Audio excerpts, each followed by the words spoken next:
I was lost in a sea of gray. Winds howled, skies turned away. Then your light broke through.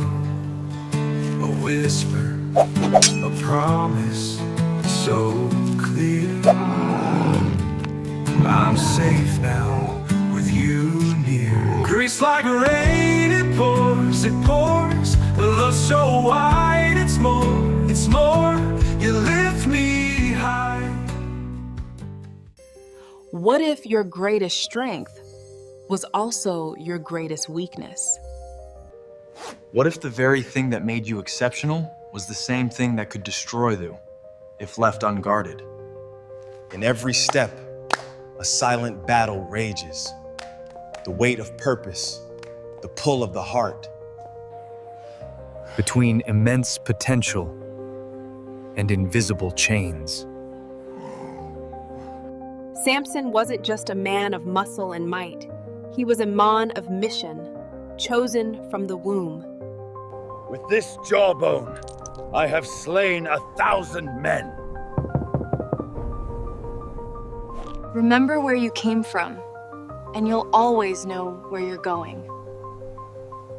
You heal my pain. Oh, your grace like rain. Mountains rise, shadows loom tall. This is the story of Samson, but it's also the story of every one of us who's ever felt torn between divine purpose and human emotion, between immense potential and invisible chains. Samson wasn't just a man of muscle and might, he was a man of mission, chosen from the womb, set apart, called to begin the deliverance of Israel from their oppressors. But while his arms broke the gates of cities, his heart was a battlefield he never truly conquered. This isn't just a Bible story, it's a cautionary tale. It's not about ancient people in sandals, it's about us.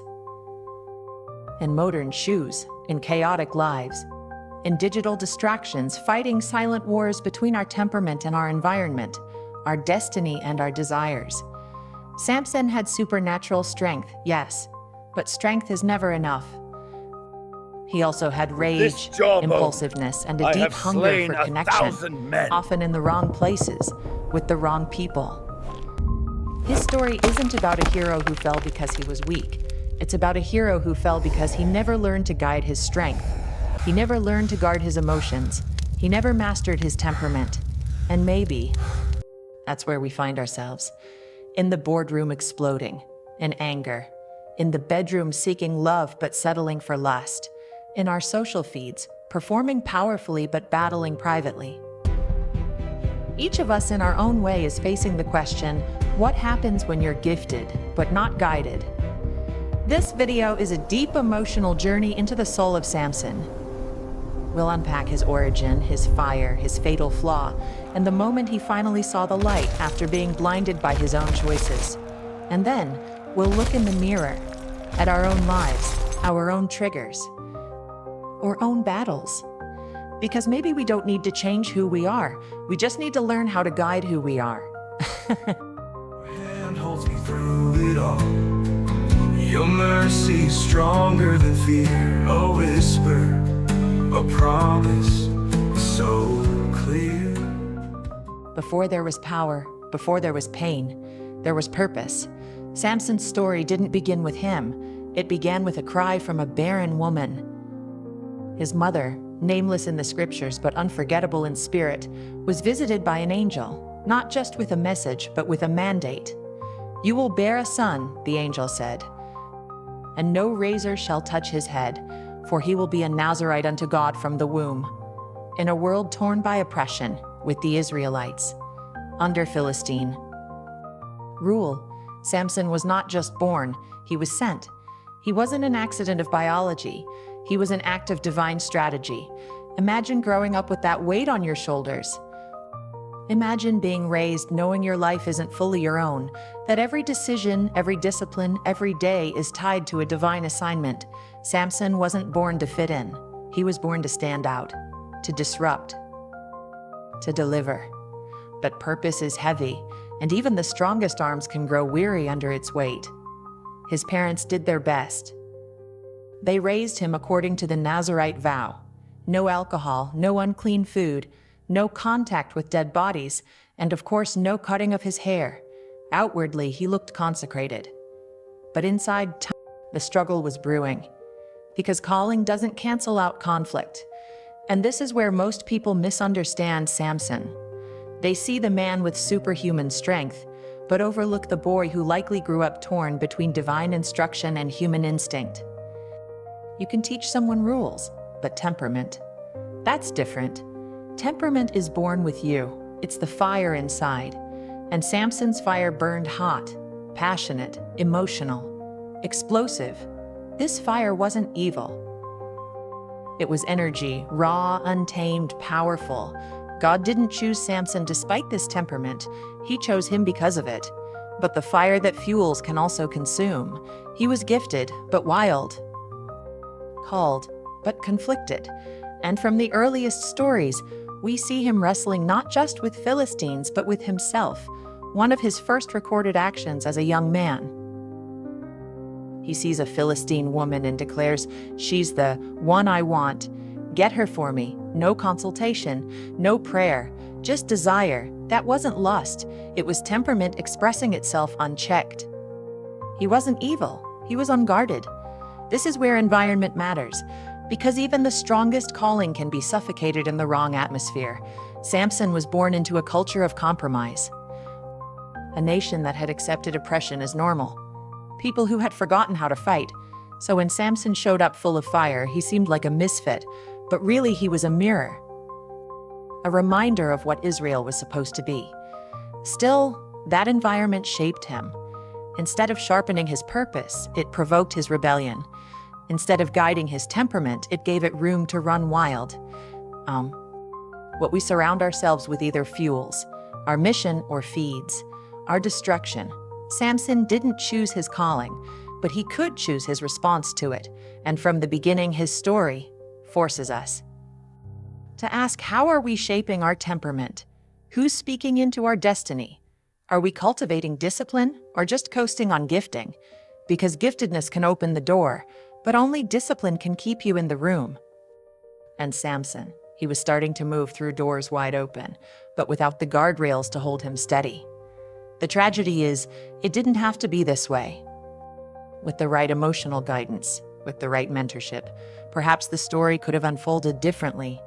But his fire was left unsupervised. Maybe you felt that too, like your passion is misunderstood. Like your fire is too intense for the room you're in. That doesn't mean you need to shrink. It means you need to guide the flame, not let it scorch the very path you were born to walk. Samson's origin isn't just about strength, it's about strategy. God chose someone with fire, with fight, with ferocity. But those same traits needed to be matured, molded, and mentored. And here's the sobering truth. You can be born for something great and still never fulfill it, not because you weren't chosen, but because you weren't channeled. Your temperament isn't a flaw. It's a clue to your calling, but only if it's guided. Because no matter how chosen you are, purpose without preparation is a setup for collapse. I'm safe now with you near. I'm safe now with you near. A grace like rain, it pours, it pours. Strength is a gift, but unguarded emotion is a storm. And when the two collide, even the strongest fall. Samson's strength was legendary. He tore lions apart with his bare hands. He ripped the gates off a city and carried them uphill. He struck down armies with nothing but a donkey's jawbone. But what couldn't he defeat? His own heart. His own need to feel respected, wanted, loved, even if that meant lowering his standards, even if that meant stepping outside his purpose to satisfy an emotion in the moment. This is where his power became his prison. The first major crack in Samson's emotional armor comes in a story most people overlook, the story of his Philistine wife. He sees her and says, "She pleases me well. Not she aligns with my calling. Not she shares my covenant. Just she pleases me." Emotion without discernment. His parents, objecta. They know this marriage violates his identity as a Nazirite. and as a leader called to fight the Philistines, not marry into them. But Samson insists, and so the story begins, strength, led by feelings. And feelings, when left unguarded, become traps. At the wedding, Samson proposes a riddle to his Philistine guests, a challenge born from his ego, meant to provoke and entertain. But when the riddle stumps them, they don't play fair. They threaten his new wife, saying, "Get the answer from him, or we'll burn you and your father's house." Terrified, she caves, she cries. She nags, she emotionally manipulates, and Samson, though powerful, is emotionally vulnerable. He gives in. When they answer the riddle correctly, he instantly knows he's been betrayed, humiliated, and what does he do? He burns with rage, not just internal frustration, destructive, blinding, wild rage. He slaughters 30 men to pay off the bet. Then, in anger, he leaves his wife. Later, when he returns to find she's been given to another man, he catches 300 foxes, ties torches to their tails, and lets them loose in the Philistine fields, burning crops, vineyards, and olive groves. This isn't justice. This is pain wearing the mask of vengeance. Samson was strong enough to kill lions, but not strong enough to process betrayal. He could carry gates uphill, but couldn't carry the weight of his emotions. And maybe that's more common than we think. How many of us have responded to disappointment, not with reflection, but with retaliation? How often do we let heartbreak mutate into hatred, or rejection turn into revenge? Samson's story teaches us something vital. An unguarded temperament is an open door for destruction.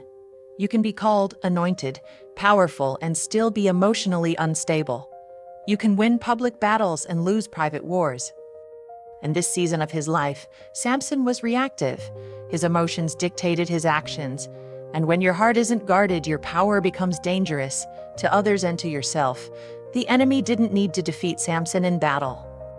All they had to do was push the right emotional button, and he'd destroy himself. That's what emotional immaturity does. It gives the enemy a remote control to your life. Every time someone disrespected him, he reacted with violence. Every time someone disappointed him, he acted without restraint.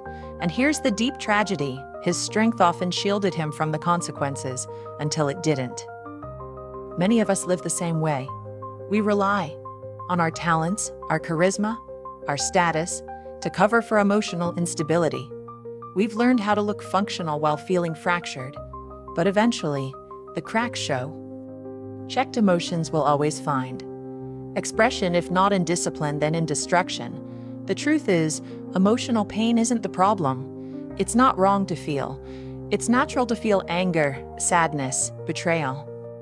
The problem is what we do with those emotions. Pain that isn't transformed is transferred onto our work, our relationships, our own future. Samson never learned to pause, to process, to seek wisdom. He was a man of instinct, not introspection.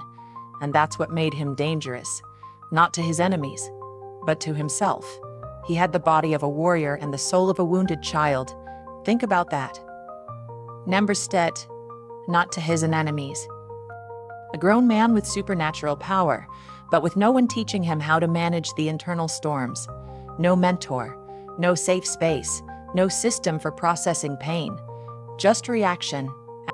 How different would his life have been if someone had taught him to channel that fire, to master his temperament instead of being mastered by it? If there's anything Samson's early story teaches us, it's this: strength without emotional intelligence is a setup for self-destruction. And in modern times, we see this pattern everywhere. The CEO who loses their career over an outburst. The influencer who self-destructs over public criticism. The parent who hurts the child because they never dealt with their own childhood trauma. So the question isn't, do you have emotions?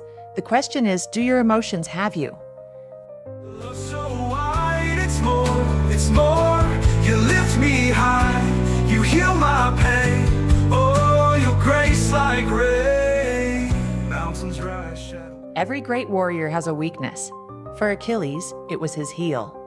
For Samson, it was his heart. More specifically, his heart's hunger for connection in all the wrong places. Desire isn't evil.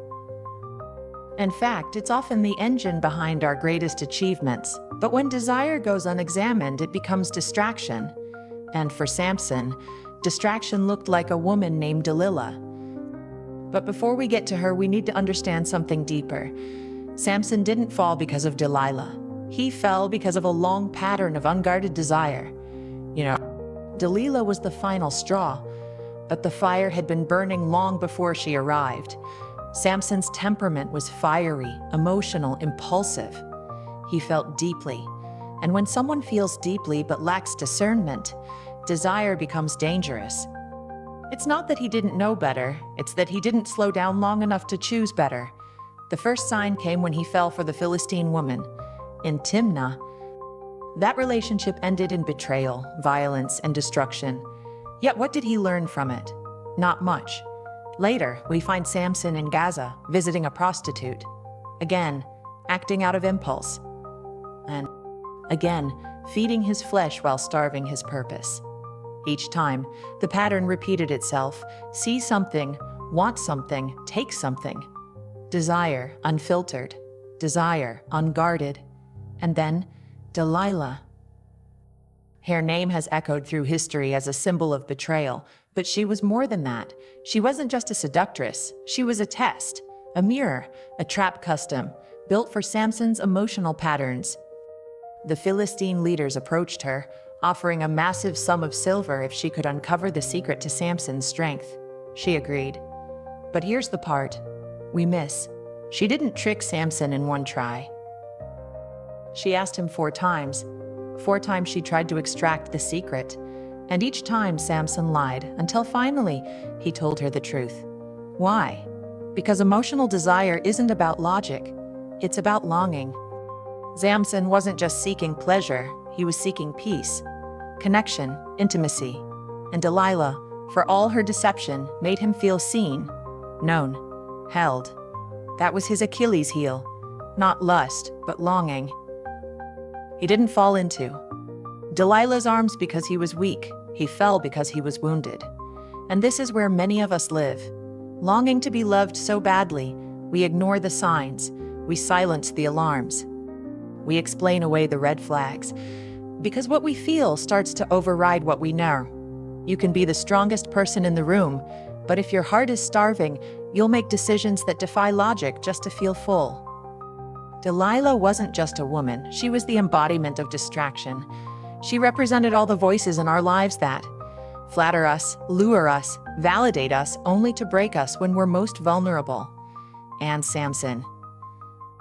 He gave her his secret. He told her the one thing no one else knew. If my head is shaved, I will become as weak as any other man. And she used it. While he slept, she shaved his hair. A symbol of his consecration. The outer evidence of his inner vow. She traded his trust for silver. And when the Philistines came, the Bible says something chilling. He awoke and said, I will go out as before. But he did not know that the Lord had left him. He didn't even know. That's what unguarded desire does. It makes us think we're still strong when we've already surrendered our strength. We assume we can keep performing at the same level, while living with compromised values. But one day the power is gone, and we don't even realize it until it's too late. The tragedy wasn't that Samson loved Delilah. The tragedy was that he trusted her with his secret after she had proven, multiple times, that she was unsafe. But emotional hunger doesn't follow rational thought. It reaches for anything that feels like comfort, even if it comes wrapped in danger. And what's even more heartbreaking, Samson didn't need to fall. He had the warning signs. He had the history. He had the strength to walk away. But desire whispered louder than wisdom. And so he broke, not because he wasn't chosen, but because he wasn't careful. So what does this mean for us? In a world of endless temptations, where distractions are everywhere and attention is currency, how do we protect our purpose? It starts with this. Guard your gate, your emotional gate, your mental gate, your spiritual gate. Not everything that feels good is good for your destiny. Sometimes the enemy doesn't show up with a sword, he shows up with a smile, The most dangerous thing in your life may not be an obvious threat. It may be a subtle seduction that feels like love, but slowly drains your strength. This is why we must not only train our hands for battle, but train our hearts for discernment. Discern who has your ear. Discern who holds your secrets. Discern what your soul is really craving, because unchecked desire isn't just distracting, it's destructive. And if you don't guide your appetite will guide you right out of your calling. Tall, but your hand holds me through it all. Your mercy is stronger than fear each step. Sometimes you don't realize how lost you are until you're completely stripped of everything. Samson woke up expecting to fight like before. He thought he still had it, the strength, the presence, the fire. But this time it was gone, and in one of the most brutal and symbolic scenes in Scripture, the Philistines didn't just capture him, they gouged out his eyes. They didn't want him to see. Not just physically, but spiritually, because vision is more dangerous than strength. A man with muscles can destroy walls, but a man with vision, he can change nations. So they blinded him. Then they bound him in bronze shackles and forced him to grind grain in a prison like an animal. The mighty warrior reduced to a joke. The chosen deliverer walking in circles. The man once feared, now laughed at. And yet, in this lowest place, something began to shift. The enemy thought they had won, that it was over, that the story had ended. But what the enemy didn't realize was that the real transformation didn't happen when Samson killed 1,000. Men, it began when he was left alone with himself. Because when all the noise faded, when all the fans were gone, when all the battles stopped, that's when clarity came. Sometimes you have to lose your sight to finally see. See what? See what really matters. See what went wrong. See who you trusted. See who you became. See what you gave up and why you gave it. The prison became a place of perspective. For the first time, there were no riddles, no women, no crowds, just silence. And sometimes God will allow silence to speak louder than a sermon, because reflection is what turns pain into purpose. Samson had been running on instinct his whole life. Act, react, attack, defend, love, rage, repeat. But now there was nowhere to go, no one to impress, no one to entertain, no stage, no sword, just him and his consequences. But here's what makes Samson's fall so beautiful. It wasn't the end, because God doesn't throw people away. He rebuilds them, even in their brokenness. And while Samson's eyes were gone, his hair began to grow again. It's such a small detail, almost easy to miss, but it's everything, because the hair represented more than strength.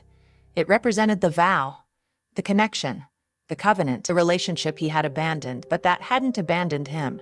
And the fact that it began to grow again meant that even after failure, restoration was possible. Even in defeat, God was still present. The fall is not the end of your story. Unless you stopped there, Samson began to regain something far more powerful than muscles: awareness. He saw in his blindness what he had missed with open eyes. His life had been about him for too long. His vengeance, his pain, his emotions. But now, in the pit of defeat, he remembered why he was born. To deliver, not to impress, not to dominate, but to deliver. And in that moment, Samson stopped fighting for himself and started praying to God. It was the first recorded prayer from his lips in the entire story. Not a boast, not a riddle, not a demand, a prayer. Lord God, remember me, I pray. Strengthen me just once more, not for glory, not for applause, just for purpose. When strength is submitted to surrender, that's when it becomes holy. And what's so powerful is this: Samson's greatest victory came after his greatest failure, because redemption isn't about undoing the past. It's about choosing a different future, no matter how short that future may be. Samson couldn't fix what he had broken. He couldn't go back. But in that one final act, he aligned his strength with his purpose. And maybe that's what redemption really is.